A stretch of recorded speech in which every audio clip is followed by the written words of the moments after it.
buenas tardes. Esto es Sentido Común y les saluda Marcos Ibaceta, que va todos los días lunes a las 18 horas. Nos pueden ver en YouTube, en Facebook, en señal abierta en el canal 18.4 y en otras señales más del interior del país que van saliendo en la pantalla. Esta tarde, sin mayor preámbulo, queremos comenzar a conversar y analizar la crítica situación política, ¿ya? Porque la semana pasada hablamos de economía y parece que no tenemos salida, sino estamos en la inercia del dejar hacer, dejar pasar y a ver que rebote algo el próximo año, pero no tenemos política económica. Pero en la cuestión de política gubernamental estamos peor, ¿eh? Y la institucionalidad del país hace una crisis tremenda. Y el último tema es la vergüenza internacional, ¿no? Nosotros desde acá veníamos diciendo al Congreso, ¿para qué está autorizando viajes a la señora Boluarte? El último ridículo que cuestionamos fue la foto con el Papa, ¿no? Decía que me hacía recordar a mi abuelita cuando los Viernes Santos se ponía de luto y su mantilla negra. Parecía un disfraz. Pero repercusiones a favor de Perú, nada. Y además, la situación en el mundo está tan movida que para que un presidente salga en esas circunstancias, debe trazársele una ruta muy clara. Y no, la señora agarró del avión, se fue y dijo, voy a invitar a inversionistas. Oigan, ni siquiera habían hecho un estudio de escenario para saber qué países podían venir y qué les podíamos ofrecer, porque en un negocio los dos tienen que ganar y no venir a arriesgarse aquí.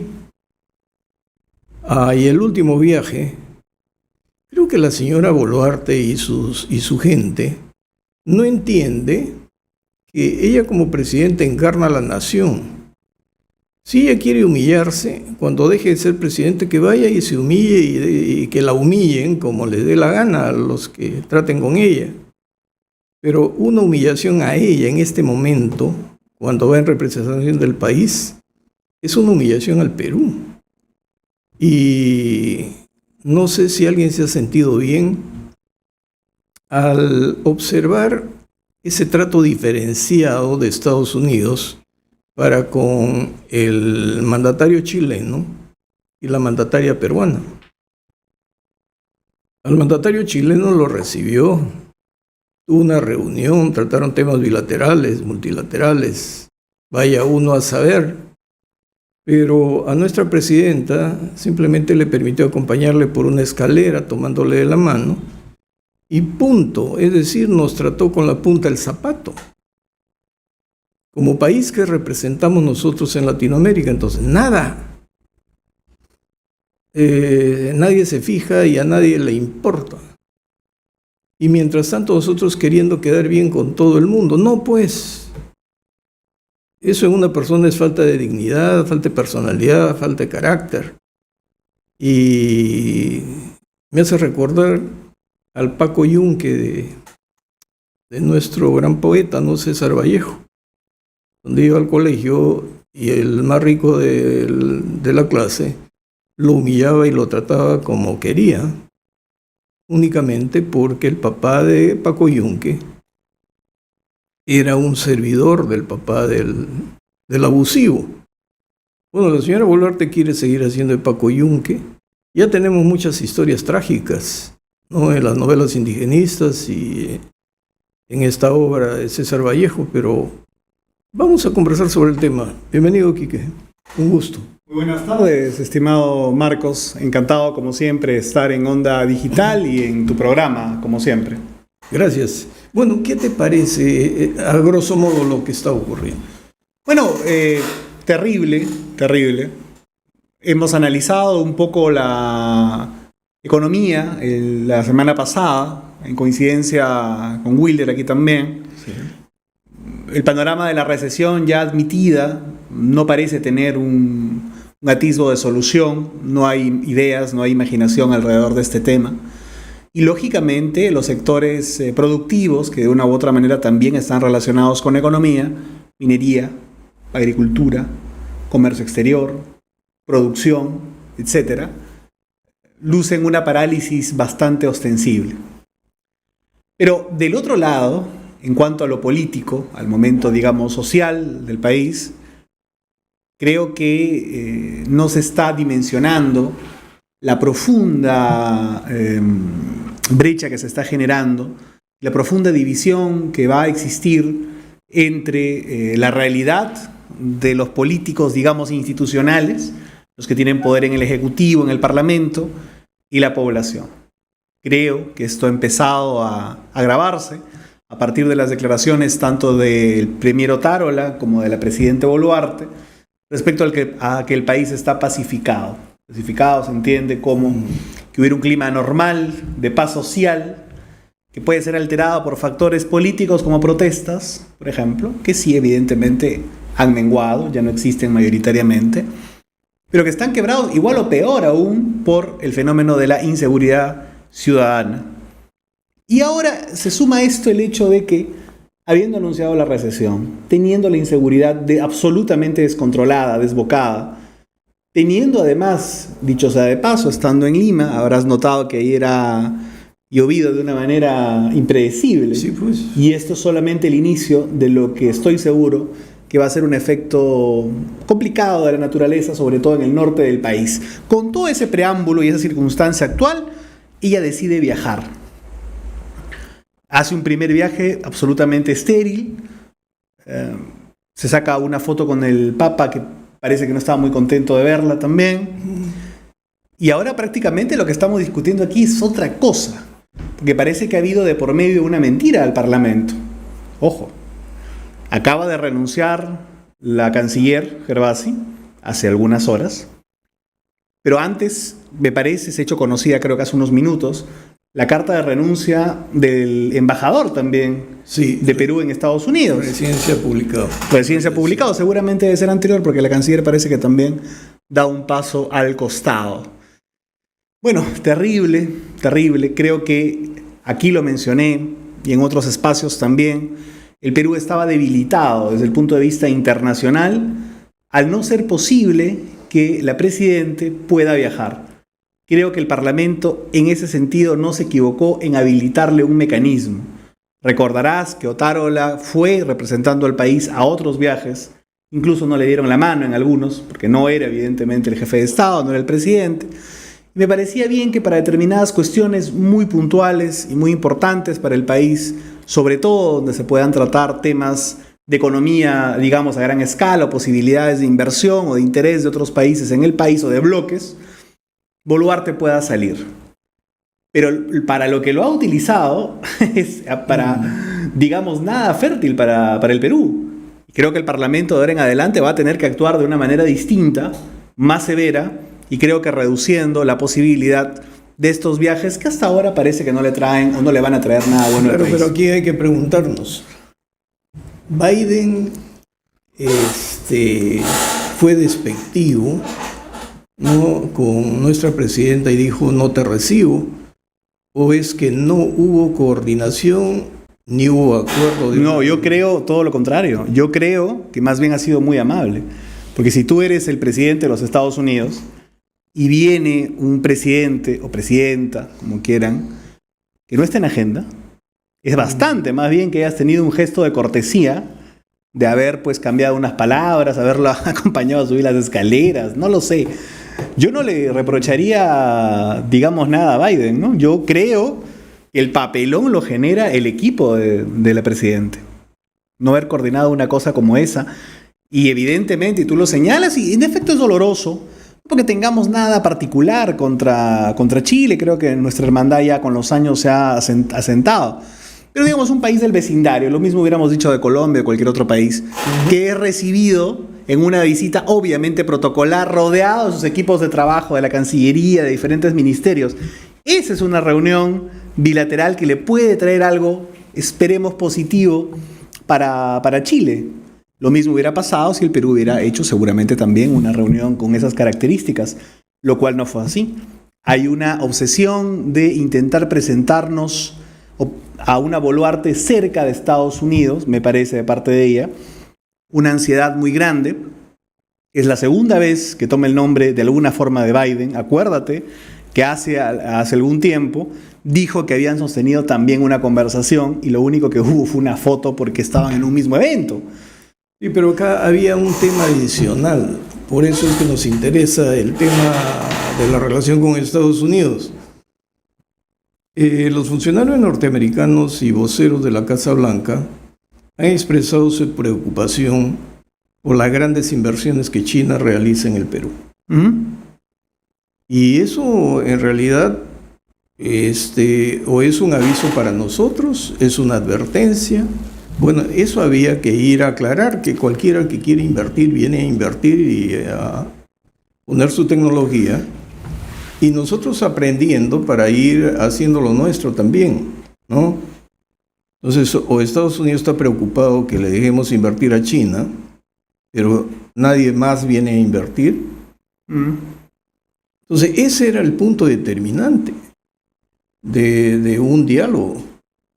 Y con Bolivia declarándole la guerra a Israel, entonces el escenario va cambiando. Y el kirchnerismo, el peronismo, si gana en Argentina, ya veremos qué hace, ¿no? Y fíjate en Colombia, y esto debe traer a la memoria lo que querían hacer esa plaga caviar, y después vamos a hablar de ellos, con la Comisión de la Verdad y Reconciliación. Querían reconciliar al Estado, no con Sendero. Nosotros nos hemos equivocado, la organización no es Sendero. La organización es el Partido Comunista del Perú, marxista, leninista, maoísta, por el luminoso sendero de José Carlos Mariátegui. Se han salido del cliché y ahora son Partido Comunista del Perú, marxista, leninista, mariateguista.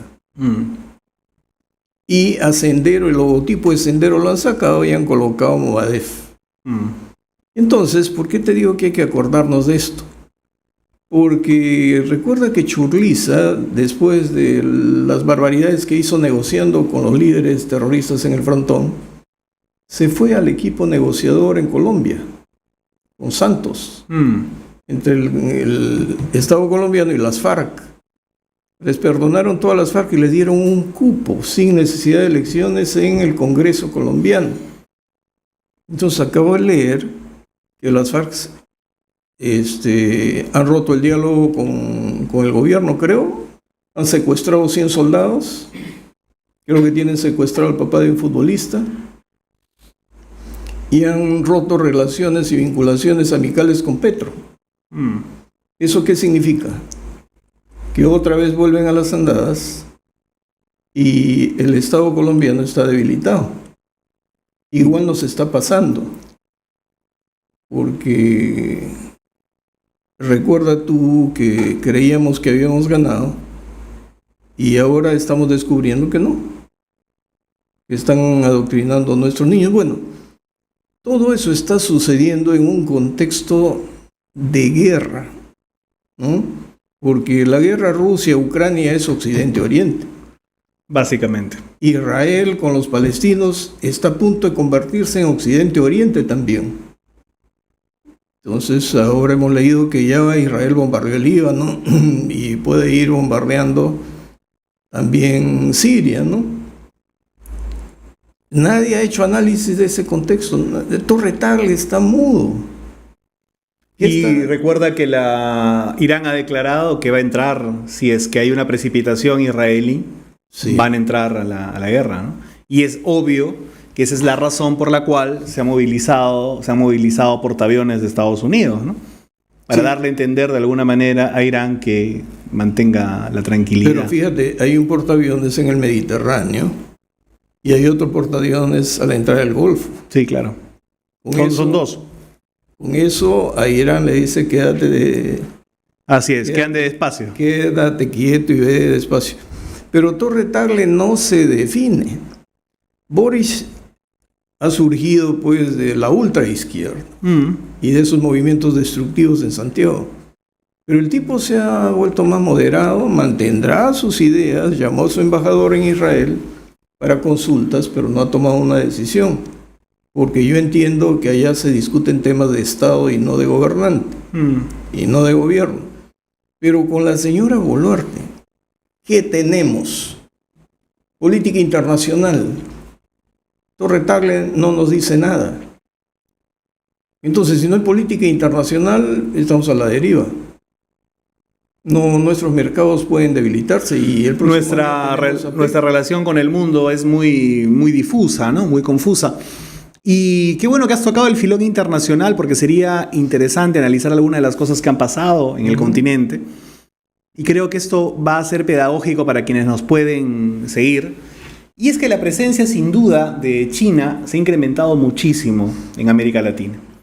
Creo que la última movida geopolítica que hay que poner sobre la mesa y hay que analizar es la entrada de Argentina a los BRICS. Con lo que, para todo efecto práctico, dicho sea de paso, paréntesis, los BRICS han superado hace poco al G7 en tamaño de PBI, por cierto. Vienen creciendo además de manera sostenida. Y ahora han incorporado también a Argentina, con lo cual, para todo efecto práctico, el Mercosur se ha ido con China.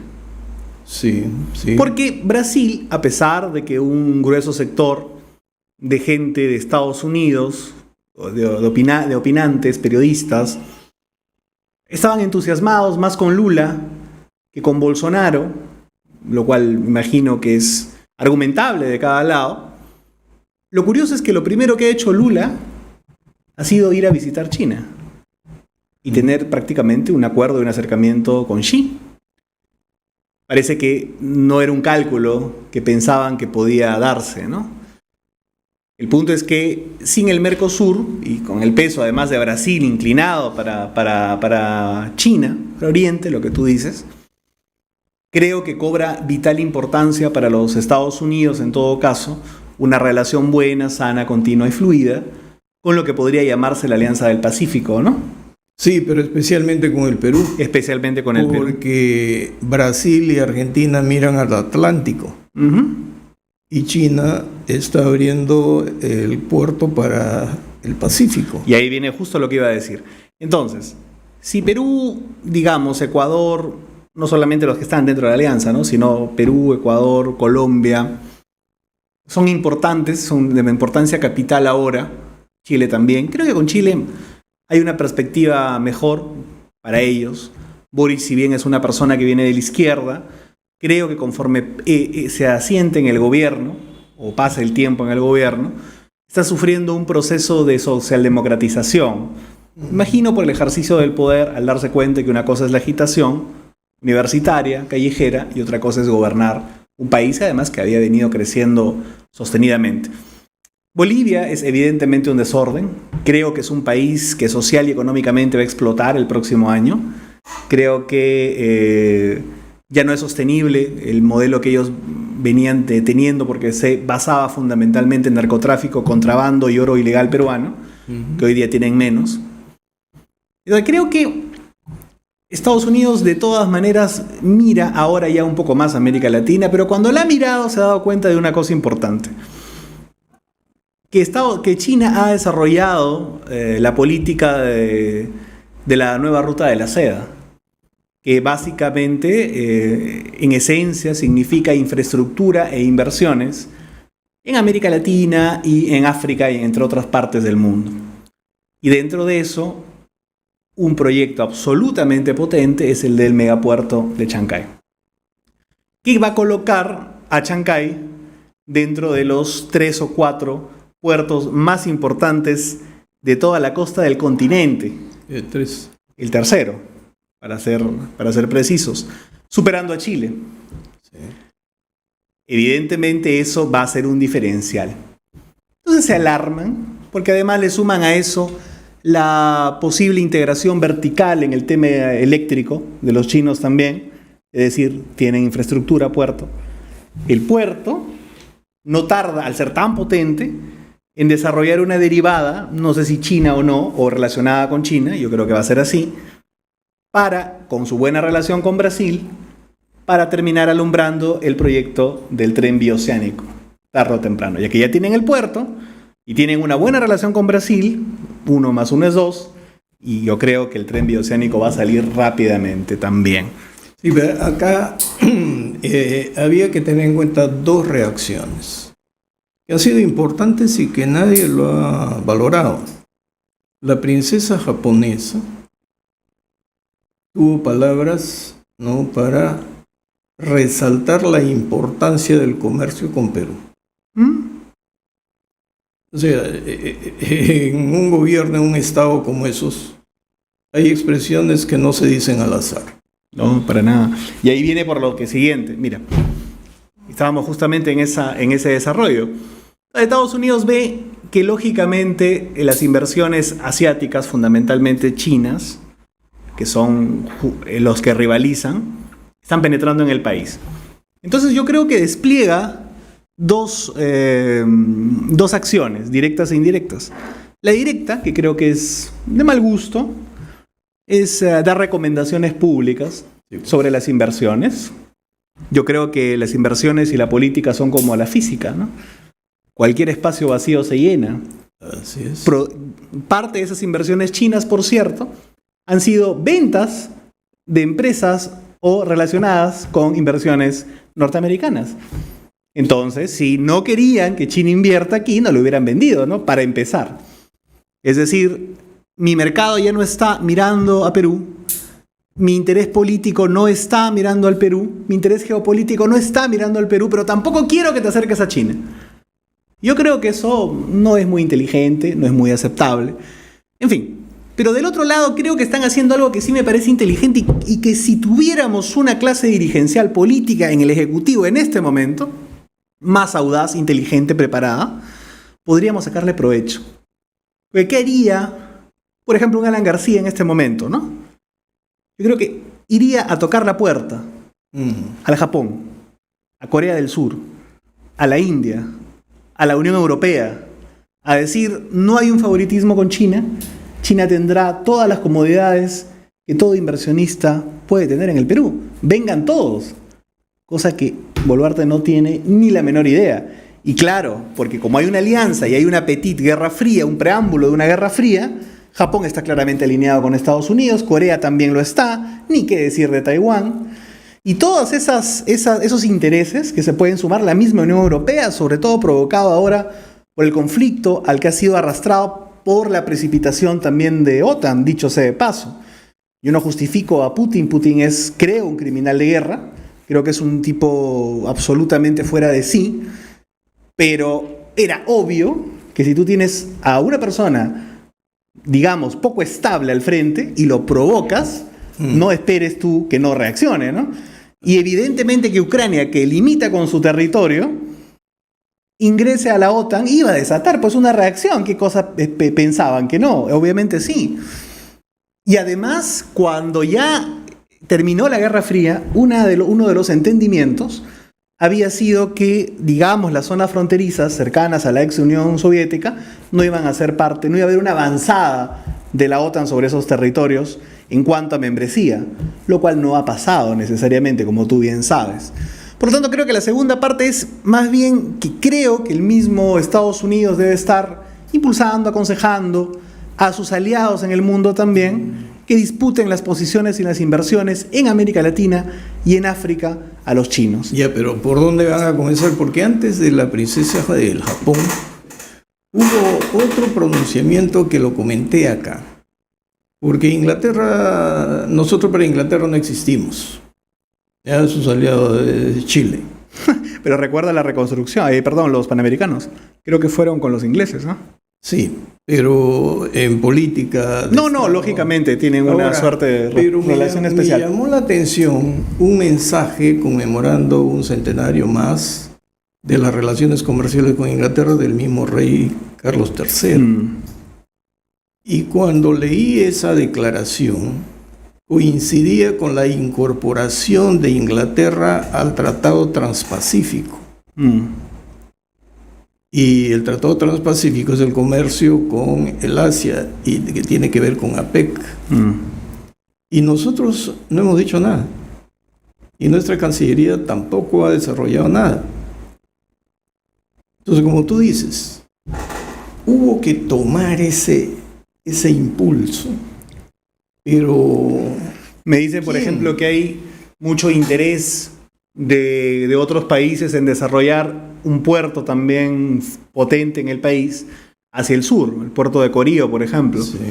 Y yo creo que habría que empezar a desarrollar megaproyectos y tratar de atraer inversiones de distintas banderas que equilibren un poco, lógicamente, la avanzada que han tenido innegable. China también, ¿no? Que como toda inversión, te digo, va a traer tecnología, va a generar empleo y evidentemente va a tener algunos aspectos que hay que regular, lógicamente, ¿no? El tema, por ejemplo, en la pesca. Me parece que hay quejas de muchos artesanales o pesqueros peruanos respecto al ingreso de megaembarcaciones atravesando las 200 millas marítimas, ¿no? Cuando se habla mucho del cuidado de la biomasa, por ejemplo, o el cuidado que hay que tener en la integración vertical en el tema eléctrico y su relación con las tarifas. En fin, cuando viene inversión, vienen cosas muy positivas y también hay algunas que hay que, digamos, calibrar. Cuando se habla de cosas concretas, yo estoy observando la Marina de Guerra del Perú. ¿Ah? En silencio han ido potenciando al CIMA desde hace 50 años. Fueron construyendo buques, ¿no? Comprando 3 a Italia, las fragatas Lupo, pero Lupo. antes de eso construyeron mercantes, petroleros. El Humboldt lo construyeron ellos. Dieron de baja al Humboldt, han construido el Carrasco, que va a la Antártida. Y se han construido 2 multipropósitos. Uno es el Pisco y otro creo que es el Tacna. Que en cualquier momento eso se convierten en buques de guerra. Pero mientras estemos en paz, sirven para hacer cabotaje y llevar mercadería o alimentos en grandes cantidades, hasta agua, ¿no? Porque tienen desalinizadores. Estupendo. Es extraordinario. Están desarrollando tecnología propia. Y a doña Dina le he escuchado decir que están pensando, van a apoyar la construcción de 6 embarcaciones de esa naturaleza. Pero cuando he escuchado, me parece, al comandante general de la Marina, dijo, vamos a construir 6 para reemplazar a nuestras fragatas. Eso significa que ya están utilizando otros criterios, combinados, tecnología, pero últimamente se ha publicado que está repotenciando nuestros submarinos de hace 40 años, que tienen 40 años, para darle 20 años más de vida, pero cambiándole toda la tecnología, con la supervisión de ingenieros alemanes. Muy interesante. Porque eso han comprado los alemanes. Entonces yo digo, si la Marina lo está haciendo, ¿por qué no lo potenciamos? Entonces todos nuestros investigadores comenzarían a preocuparse por tecnología aplicada en el país. Porque si queremos ser potencia marítima, en realidad tenemos que tecnificar todos los puertos, la infraestructura y nuestros navíos y controlar nuestro mar, ¿no? Claro, eso sí, eso es innegable. Pero la cuestión es la siguiente. Si no tenemos política internacional, estamos confiados, es que yo desconfío, recuerda, creo que fue Balta, ¿no? Que desmanteló el ejército, la marina, tiró los cañones y dijo, tengo mi llave.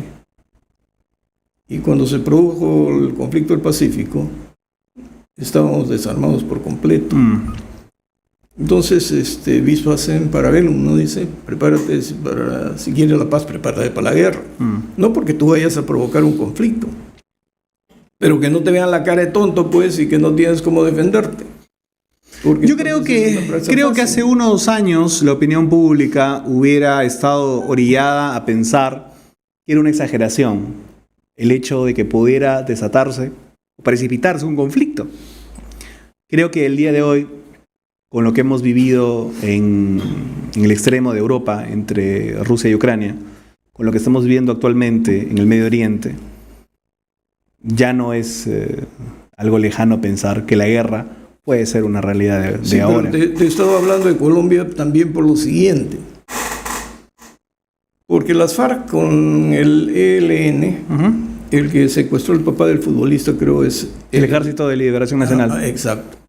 Ellos siempre toman la zona del río Caquetá con el Putumayo, en frontera con el Perú. Claro. Pero también nuestra zona de narcotráfico libre es Caballococha, frente a Leticia. Eso es Loreto. Tabatinga al otro lado. Claro.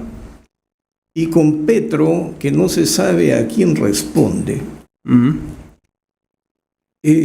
pueden ocurrir cosas, prenderse una chispa por ahí, como la que casi provoca Evo Morales acá, ¿no?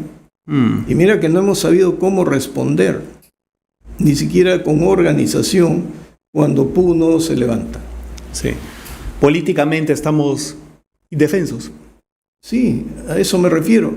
Y tenemos un Congreso que está rascándose la barriga ahí, discutiendo de cualquier cosa. Pero el gran debate sobre esta idea fuerza de lo plurinacional no es respondido de ninguna manera por ningún espacio en la política. Y creo que es el momento de ir a combatir la idea de lo plurinacional. Yo, tú sabes, soy aprista, reivindico muchísimo la necesidad de la descentralización en el Perú y la profundización de la descentralización. Creo que esta departamentalización de Toledo ha fracasado. Creo que no es la manera de haber descentralizado. No creo en volver a centralizar. Pero, lógicamente, eso es muy distinto, la descentralización, de lo que se pretende impulsar en el sur del Perú, que está orientado prácticamente, diría yo, a un escisionismo, ¿no? Sí. Sí, porque sabemos que culturalmente hay grupos que no se han tolerado nunca. Los tiahuanacos, los aymaras, nunca se han tolerado con los quechuas, pero han coexistido en Puno. Por eso es que la mitad de Puno es aymara hacia el sur y la otra mitad es quechua. De ahí tal vez venga la historia o la tesis de la fundación del Cusco, ¿no? Pero las dos leyendas surgen de Puno, de los hermanos Ayar y de Manco Cápac y Mamahoyo, el lago Titicaca. Son realmente una red muy persistente, ¿no? Pero los quechuas tampoco se toleraban con los chancas. Sí, ha habido una división muy grande a la llegada de los españoles que se evidenció. Y andahuaylas, que fue además lo que permitió que un puñado de españoles pudieran lograr lo que lograron, ¿no?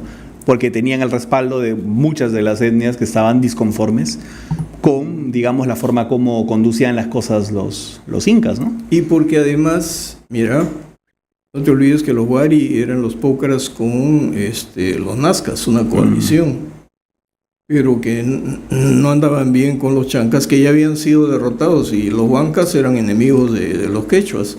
Es decir, los quechuas arrasaron, cada horizonte cultural arrasó.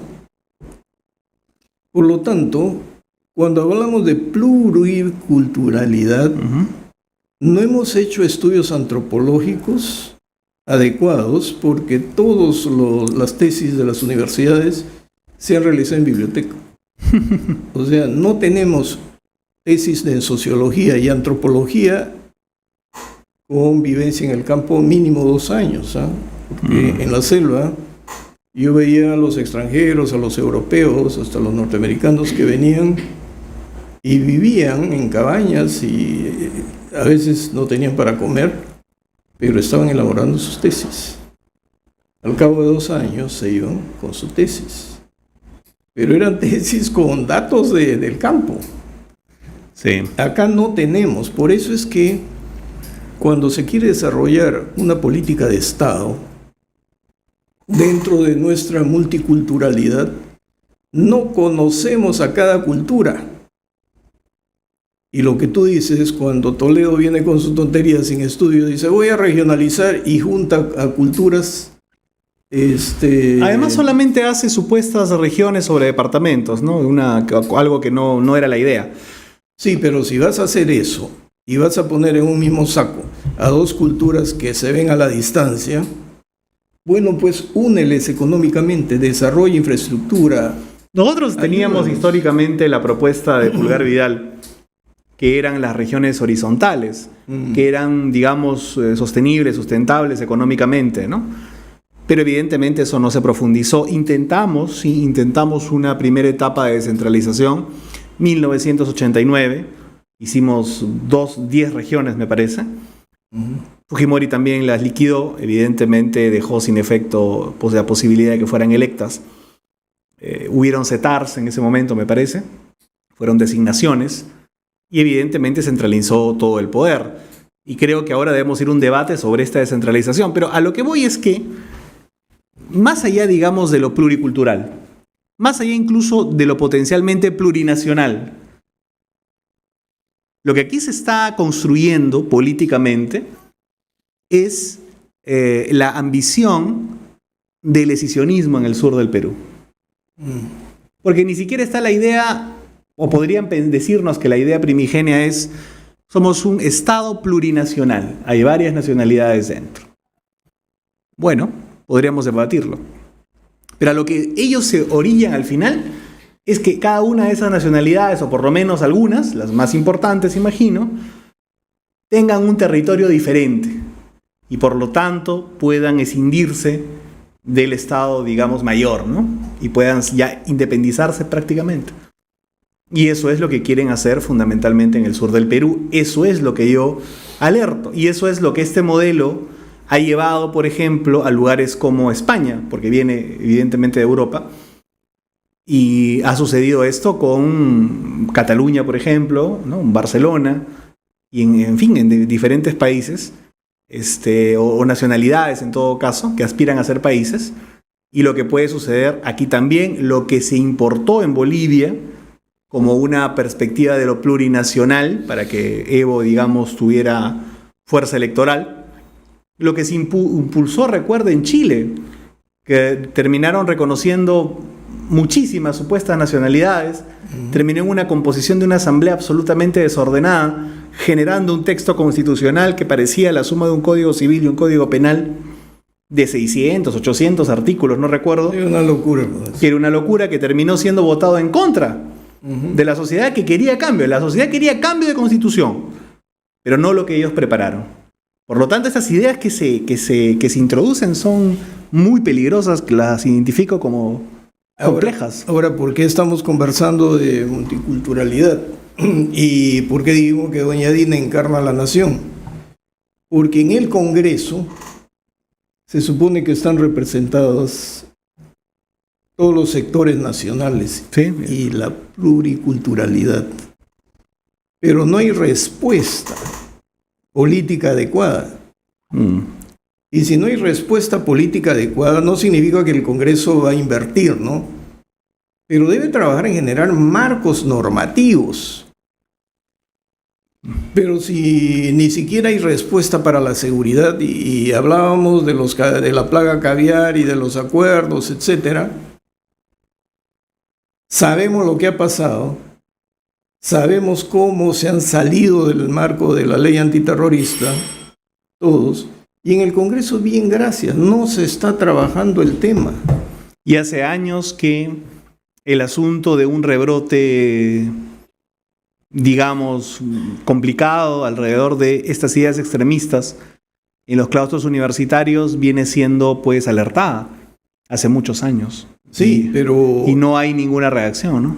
Sí, no puedes adecuar el marco normativo para alcanzar a todos, porque se te han salido, cambiando de logo, se te han salido. Pero cuando me pongo a pensar en esa gente que estaba adoctrinando niños, evidentemente que yo encuentro un delito allí en cuanto al abuso del manejo emocional, claro, de los niños, pero ellos van a decir, bueno, mi abuso queda, pero no soy terrorista. Primero porque ellos hablan del Partido Comunista del Perú, no ha sido proscrito. No. Ellos hablan de la ideología del Partido Comunista del Perú, no ha sido proscrito. No. Pueden hablar del pensamiento Gonzalo, sí, no ha sido proscrito. Ellos no han hablado del Movadef, ellos no han hablado del Sendero Luminoso, pero sin embargo todo lo que dicen corresponde al mensaje del Sendero Luminoso. Obvio. Entonces, si es tan evidente, ¿ya? Y lo van a utilizar y después nos van a denunciar en la Corte Interamericana, la Comisión Interamericana, esto, la caviarada. El Congreso, ¿por qué no reacciona orgánicamente como Estado y digo, bueno, vamos a ampliar esto y se acabó? Y demostrando que puede hacer eso, también puede hacer lo mismo respecto a estos delincuentes, organizaciones que se han lotizado el Perú y están imponiendo cupos. Pero no hay absolutamente nada. Tenemos un ministro del Interior que habla y habla tonterías y propone también otras que podríamos llamar tontería, como una reacción de cada uno, una reacción de la población. Anda a reaccionar cuando sale uno con sus fusiles, hay 14 con... No tiene ningún sentido. No tiene, pues. Y nuestro ejército no va a salir, porque lo han debilitado. Creo que ni siquiera equipos adecuados tienen, ¿no? Y como es voluntario, la cantidad de efectivos no es tan grande. Ha bajado mucho.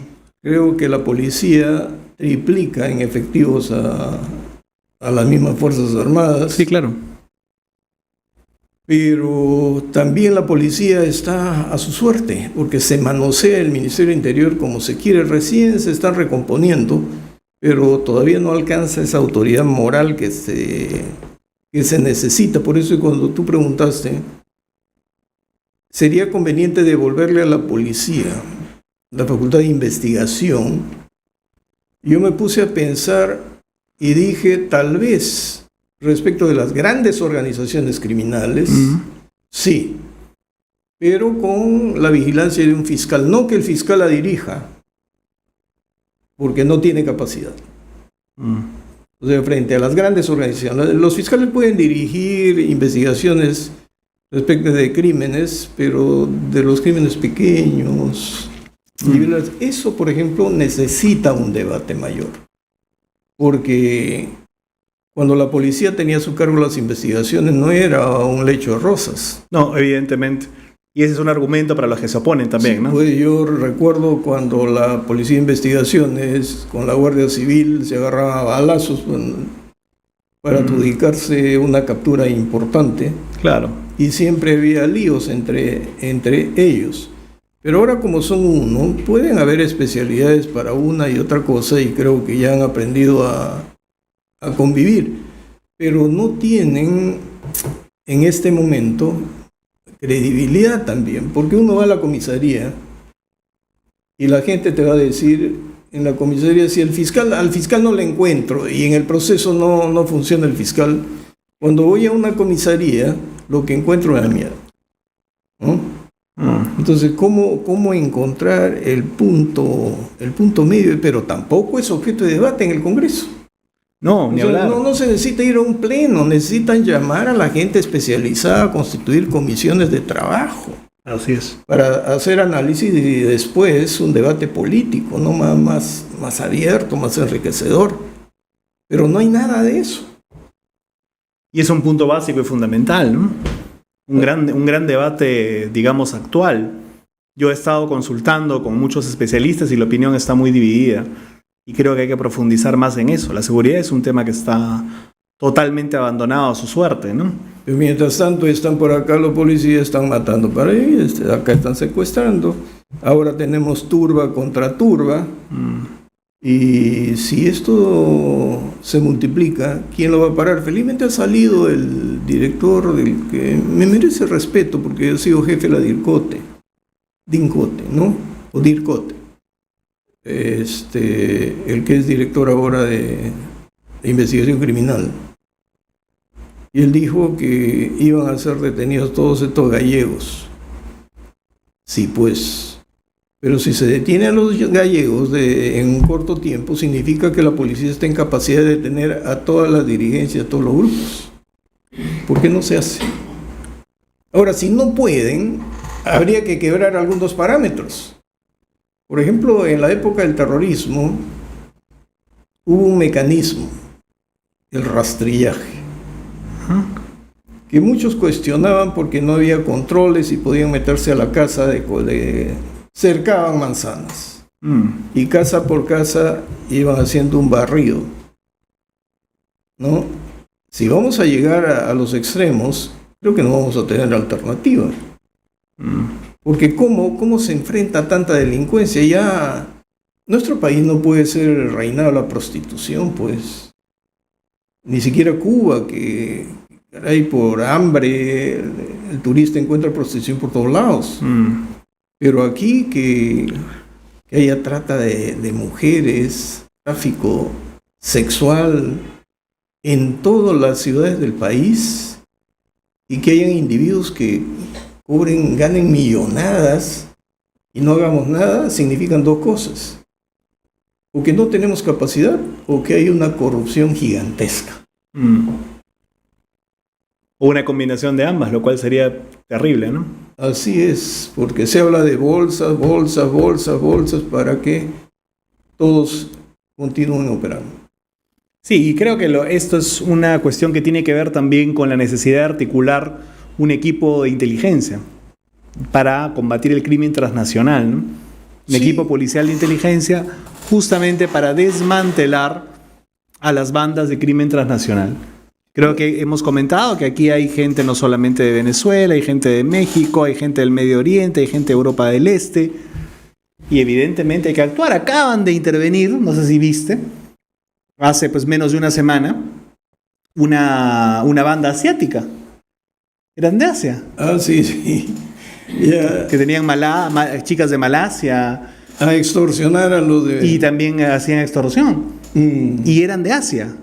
Por lo tanto, yo creo que hay que potenciar la inteligencia policial, uno de los puntos fundamentales en el tema de la seguridad, ¿no? Pero pasa también por el sistema de justicia. No inventar nada, porque en la época del terrorismo y cuando teníamos a las1bandas que asaltaban bancos, asesinaban en los 80 y los 90, ya se creó el GEIN con la especialidad Sendero, el MRTA, y se creó otro equipo para los delincuentes comunes, las organizaciones. Y el Poder Judicial respondió creando también unidades especializadas para el terrorismo y para las bandas organizadas. Entonces, era especialidad para casos que desbordaban la capacidad de un juez, cualquiera, o de una sala determinada, ¿no? Porque se iba a ver asfixiada. Necesitábamos una organización móvil. Pero tampoco veo eso. Recuerda al expresidente de la Corte Suprema, el más chiquitín creo. Duberly. Él dijo que habían más de 800 infiltrados de Sendero Luminoso en el Poder Judicial. Sí. Y eso él siendo de izquierda, él defendió después a Aníbal Torres, ¿no? Claro. Él además fue uno de los activistas más públicos por la Asamblea Constituyente, recordarás. Pero si el presidente de la Suprema de entonces dijo, tengo más de 800 infiltrados en el Poder Judicial, ¿por qué hasta ahora no se identifica esos 800? Falta, pues, decisión política, valentía para enfrentar las cosas. Sí, pero en el Congreso se hacen los sordos. Ahora, como en el Congreso están representando a cada sector, ni siquiera vamos a hablar de culturas, sino de zonas, de pueblos, se hacen los sordos. No hay trabajo de marco jurídico y en el gobierno se mueren de miedo. Pero también tengo mi sospecha. Dina Boluarte, ideológicamente, está en la línea de Cerrón. Que ahora se haya moderado en cuanto a la acción política, eso no significa que su ideología haya cambiado, porque ella era seguidora del plan de gobierno de Perú Libre. Ya hemos hablado de eso, hay que volver a leerlo. ¿No será que eso también la paraliza y la pone en manos de los caballeros? Porque ¿de dónde viene Otárola? No, eso era un funcionario humanista, ¿no? Sí, no, yo creo que ella ya, si es que tuvo alguna vez un marco ideológico claro, lo único que le interesa ahora es quedarse en el poder. Si tiene que colocar gente de extrema derecha para mantenerse en el poder, lo va a hacer. No creo que haya por ahí. Creo lo que sí deben haber pecados comunes. O sea, a lo que voy es, sí pueden haber cosas que frenen su acción contra gente que puede estar tratando de agitar, incluso con tribuna parlamentaria, radicales que pueden estar hasta vinculados al Parlamento o algunos parlamentarios, y que ella no actúe a pesar de tener esa información. Pero su razón para frenarse yo no creo que sea ideológica, para nada.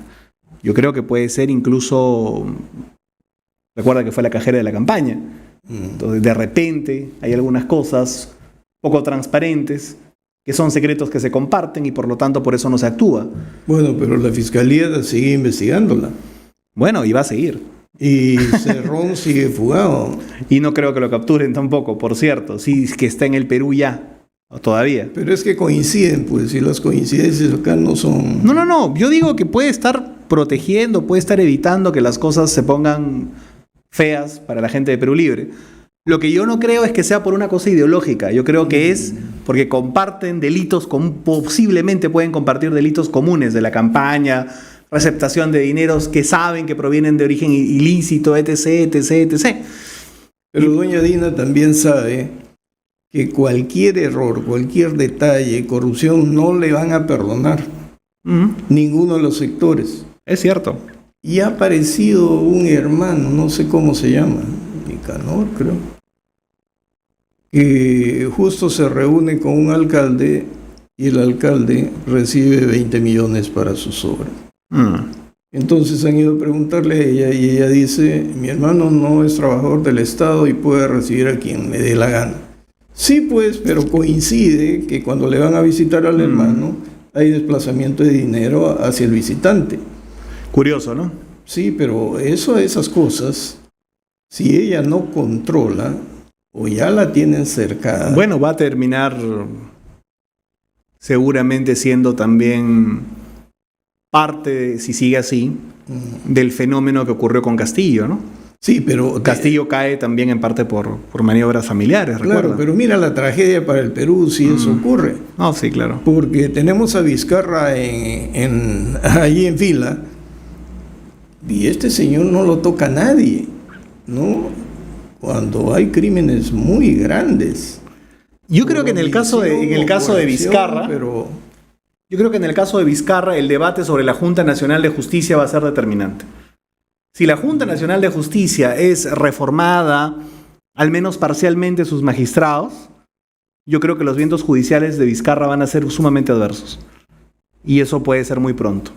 Si es que se llega a algún consenso sobre el tema de la JNJ, que creo que es de una u otra manera el espacio donde él se apoya.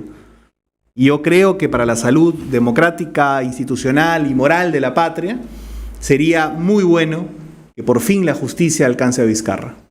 Porque mira, desde el 2000 hasta acá, con la plaga caviar y todos los demás, el control del Consejo Nacional de la Magistratura por los que conocemos, ahora se está investigando el de los cuellos blancos, que tampoco sabe cuándo se va a terminar, ¿no? ¿Qué nivel de infiltración hay en el Poder Judicial y en el Ministerio Público con gente que está comprometida a obedecer? Sobre todo cuando tienes cabezas, ¿no? Que era lo que tenía Vizcarra, digamos, aún más. Porque recuerda que Zoraida Ábalos era fiscal suprema todavía. Sí. Y había sido fiscal de la Nación. Era fiscal suprema hasta que ha sido destituida por el Congreso. Creo que ese es un primer gran retroceso. Pero apenas esta conformación cambie, que espero que el Congreso tome cartas en el asunto realmente y se alcancen los votos, creo que el tema de Vizcarra va a avanzar rápidamente. Y creo que él ya no tendría ninguna posibilidad ya electoral pronto, más que, imagino, tratar de buscar asilo también, ¿no? Sí, pero que avance rápido, porque mira, PPK cuántos años y por la edad que tiene. O sea, respecto de él hay unas evidencias extraordinarias, igual que respecto de Toledo, ¿no?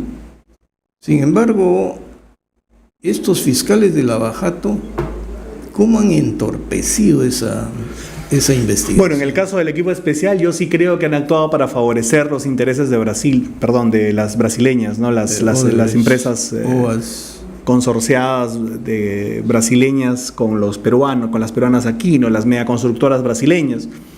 OAS, Odebrecht, Camargo Correa, etcétera, fundamentalmente Odebrecht. Creo que el acuerdo de colaboración eficaz va en esa línea. Además, su oscurantismo, su secretismo va en esa línea también. Creo sí, que pero sirvió para, en su momento, filtrar a IDL y en sus declaraciones destrozar a los funcionarios. Pero ese era el objetivo, era orientarlo políticamente. Y hasta ahora no hay absolutamente nada concreto de eso. Y creo que debe haber una sanción más ejemplar todavía con Pérez y también con Vela, ¿no? Porque todo eso estaba apadrinado por Vizcarra. Y claro, no lo pueden negar porque dejó a Bolsonaro con su asunción al cargo.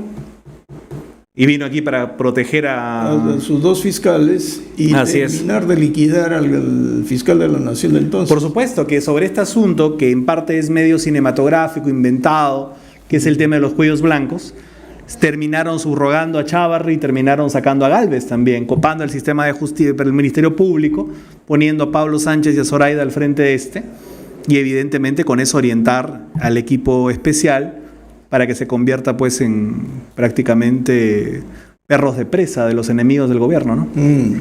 Y calladita vino Benavides. Sí, yo creo que ha cambiado mucho las cosas desde que ella asumió. Calladita vino y la Junta no la consideró peligrosa y la nombra. Sí, creo que ha sido el gran cambio de actitud del Ministerio Público, en principio en el tema de Castillo. Recuerda que todo estaba trabado con Zoraida Ábalos respecto a Castillo, ¿no? Al menos en ese momento y con sus actos iniciales, esta señora cambia la situación política del país. Porque realmente ya estábamos hasta el cuello. Zarratea, Castillo, la ideología, la metodología para tomar por asalto al Ministerio del Interior y las demás instituciones, ¿no? Tanto así que él se equivoca, lo induce en error y le obligan a dar un golpe de Estado que no iba a tener repercusión. Él creía, yo creo que él creía en el fondo le habían dicho, de su alma, de hecho alguien le engañó, ¿no? Que sí, claro, él iba a decir, vayan, cierren, capturen, y la iban a obedecer. Entonces, cuando se dieron cuenta que nadie se movía, y supuestamente su más fiel escudero, quizás el único que tenía, Aníbal Torres, ha terminado en unas declaraciones horribles diciendo que él no tiene nada que ver, que todo ha sido Castillo, que él ni sabía. Se expresa en los momentos más duros la miseria de cada quien y realmente él espera una condena larga, no solamente por el tema del golpismo, sino también por los casos de corrupción a Castillo. Y creo que es una merecida condena a lo que trató de hacer en la patria, ¿no? Y hay que aprender de eso, porque no solamente es Aníbal Torres y Mirta Betsy Chávez, ¿no? Los que estaban allí y después dicen no sabíamos nada, pero sobre Betsy Chávez hay mayores elementos, pero también de Aníbal Torres, ¿eh?